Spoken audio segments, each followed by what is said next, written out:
Bueno, mi nombre es Alan Valladares y yo les voy a hablar sobre lo que es la estratificación social.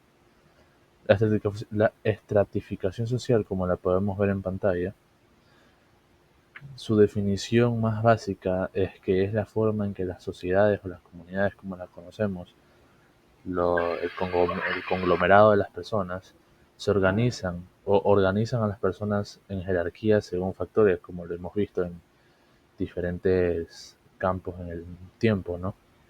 Como por ejemplo diferentes sociedades, como en la cual el rey estaba en la cúspide de la pirámide de lo que significaban las clases sociales. Bueno, como íbamos hablando, en jerarquías, según factores como riqueza, poder, estatus, género y etnicidad. También podemos saber que este fenómeno, presente en todas las culturas, influye en la vida diaria, determinando el acceso a recursos, oportunidades y derechos. Obviamente, como lo podíamos ver en el ejemplo que puse, obviamente el que estaba en la cúspide de la pirámide no tenía diferentes derechos a los que tenían los que estaban abajo, dado al estatus en el que ellos se encontraban.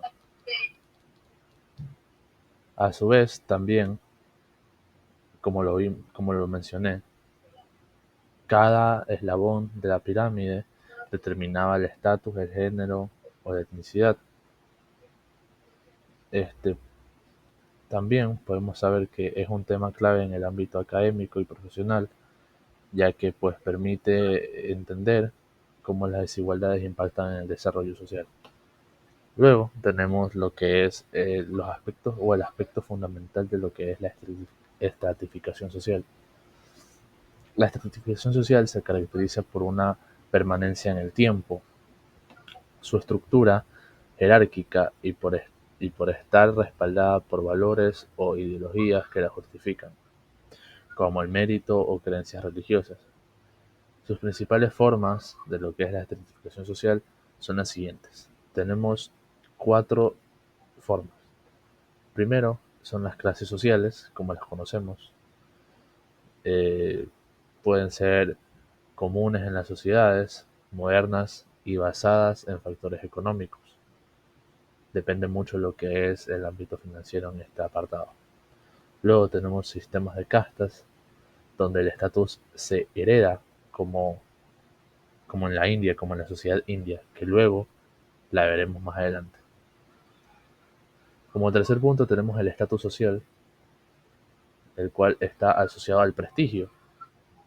El estatus va asociado o va ligado del prestigio. Y como último punto tenemos lo que es el género y la raza, que también determinan desigualdades significativas, ya que, por ejemplo, se sabe muy bien que la raza de color tenía un estatus en ese tiempo más bajo, o eran los que trabajaban para los que eran de raza blanca. Y aquí tenemos lo que es la estratificación social, como mismo su nombre lo dice, que va por, básicamente, como conclusión, esta está dividida en diferentes partes, como la conocemos en la sociedad, y lo podemos ver en diferentes ejemplos, como por ejemplo en la India o en diferentes sociedades famosas. Muchas gracias. Bueno, yo me enfocaré en los tipos de sociedades según su jerarquía.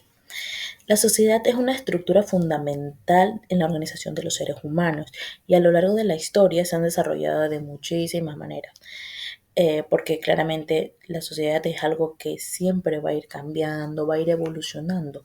Nunca se va a dar de la misma manera porque todo evoluciona, todo cambia y la gente actúa de maneras diferentes.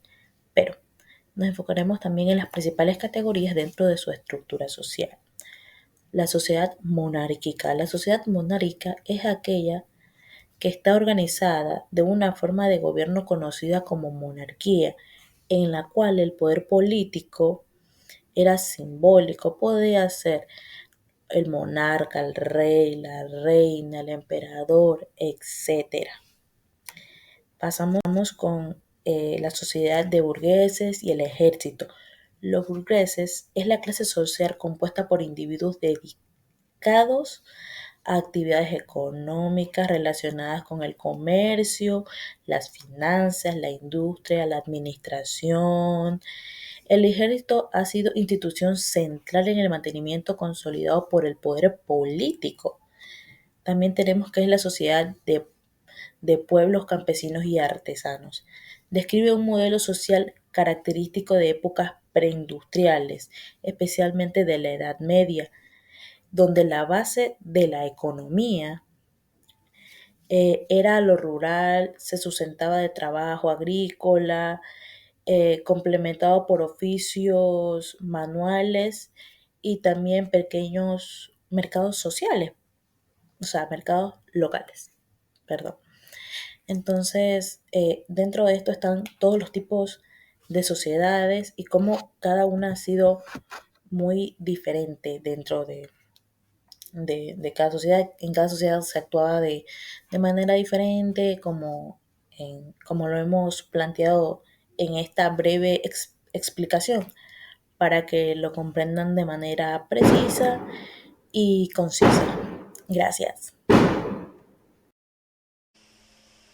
Sociedades estamentales de la India estuvieron profundamente marcadas por el sistema de castas Varna y Jati que surgieron durante el periodo védico, cuando aparecieron los textos sagrados como el Rig Veda, e hicieron una división simbólica del cuerpo del dios Purusha en el cual le ubicaban de forma jerárquica las diferentes clases sociales. Por ejemplo, los brahmanes eran los sacerdotes y guardianes del conocimiento religioso, los kshatriyas eran los reyes y guerreros, lo que estaba vinculado a la protección.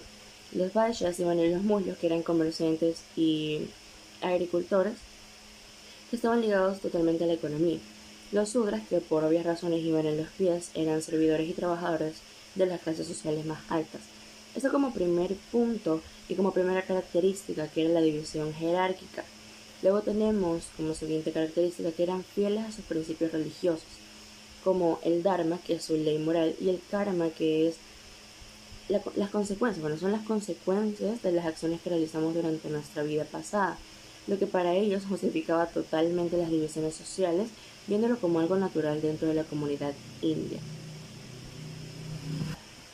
Como siguiente característica tenemos la movilidad de clases. Esta era casi inexistente, ya que como concepto tenemos que la pertenencia de clases sociales, la pertenencia a una casta, que es el deber de cada persona, era hereditario, es decir, un hombre nacía en una casta social, al este hombre casarse, tenía obligadamente que casarse con una mujer de su misma clase social, y al tener un hijo, este heredaría, independientemente de sus esfuerzos vitales, heredaría la casta y la posición social de su padre, y eso sería así durante generaciones. Según la historia tenemos que se rigen a tres normas sociales. La endogamia, que es el matrimonio entre las mismas clases sociales o las mismas castas para preservar la pureza. La segregación social, que la casta más baja no puede, tiene terminantemente prohibido, bueno, en ese momento, tocar o entrar a templos religiosos a los que asistían clases sociales más altas. Incluso no tenían derecho y era muy mal visto que compartieran las mismas fuentes de agua. Tenemos la especialización ocupacional, que esto evidentemente es que cada casta tenía un oficio específico dentro de la comunidad. Por ejemplo, después de haber nombrado las cuatro primeras castas, como los brahmanes, los kshatriyas, los vaishyas, los sudras, había otra que era la que estaba muchísimo más abajo. Por ejemplo, los dalits eran los intocables, ya que estas personas se encargaban de trabajar a cadáveres o limpiar desechos, y para ellos eran los que estaban más alejados de las castas.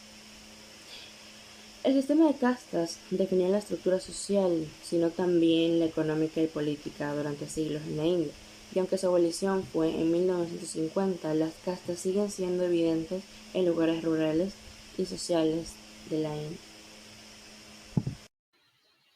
Como cuarto y último punto, tenemos a la movilidad de clases sociales.